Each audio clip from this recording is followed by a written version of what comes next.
আমার বন্ধু রাশেদ গল্পটি শুরু হয় ইবুর সাথে তার ছেলের কথোপকথন দিয়ে। তারপর দেখানো হয় একটি নতুন ছেলে ইবুদের ক্লাসরুমে প্রবেশ করেছে। শিক্ষক তার নাম জিজ্ঞেস করলে ছেলেটি উত্তর দেয় তার নাম লাড্ডু। তার নাম শুনে ক্লাসের সবাই হেসে ওঠে। ক্লাসের প্রথম দিনেই শিক্ষক তার নাম পরিবর্তন করে তার নতুন নাম রাখে রাশেদ হাসান। দেখতে দেখতে রাশেদের স্কুলে 1 বছর কেটে যায়। একদিন স্কুল ছুটির সময় কাদের নামের একটি ছেলে রাশেদকে ইচ্ছে করে ধাক্কা মেরে দেয়।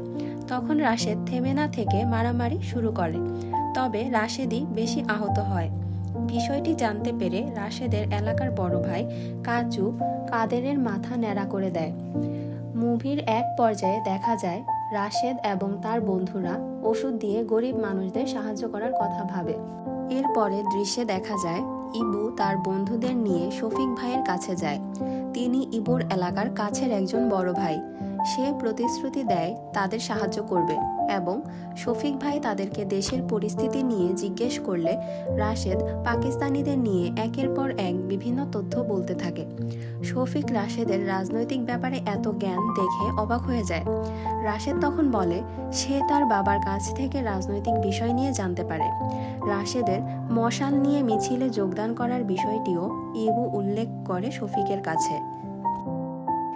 একদিন স্কুলে রাশেদ স্বাধীন বাংলার পতাকা নিয়ে এসে পতাকার মধ্যে থাকা মানচিত্রটি তার বন্ধুদের দেখায় এবং অসহযোগ আন্দোলন ষড়যন্ত্রকারী ইয়াহিয়া খান বঙ্গবন্ধুর ডাকে সাধারণ মানুষের ঐক্যবদ্ধ হয়ে যুদ্ধে অংশগ্রহণ এসব খবর তার বন্ধুদের বলতে থাকে।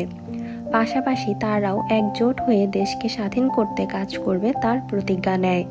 দৃশ্য পরিবর্তন হলে দেখা যায় রাশেদ নদীর পাড়ে দাঁড়িয়ে লুকিয়ে থেকে মিলিটারি বাহিনীর বাঙালিদের হত্যা করার দৃশ্য দেখতে থাকে।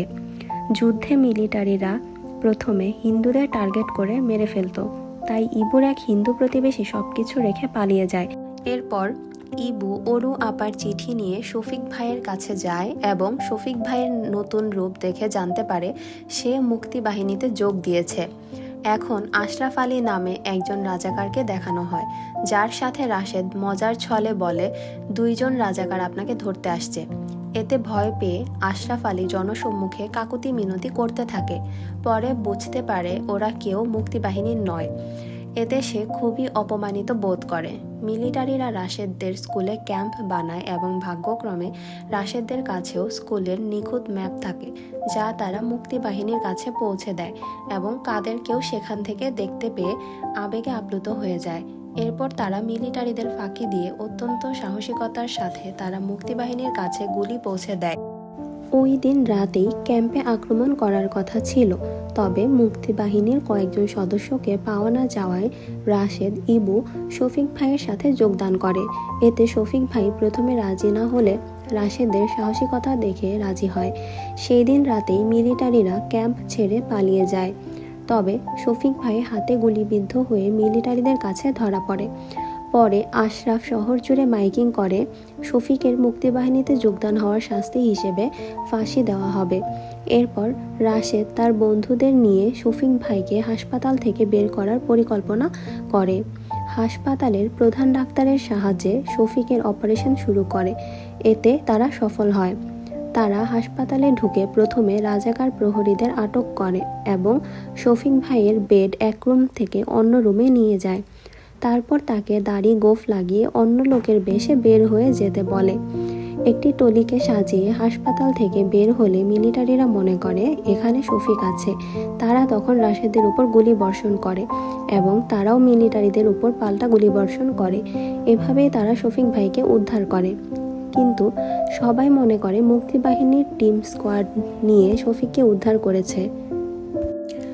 এরপর ইবুর সাথে রাশেদকে একটি ব্রিজে কথা বলতে দেখা যায় পরবর্তী প্ল্যান নিয়ে। তবে এবার আর ইবু এই প্ল্যানে থাকতে পারে না, কারণ ইবুদের পরিবার দেশ ছেড়ে ইন্ডিয়া চলে যাবে। রাশেদ ইবুকে বাধা না দিয়ে তাকে চলে যেতে বলে। এরপর আশরাফ আলী রাশেদের সব গোপন তথ্য জানতে পেরে যায়।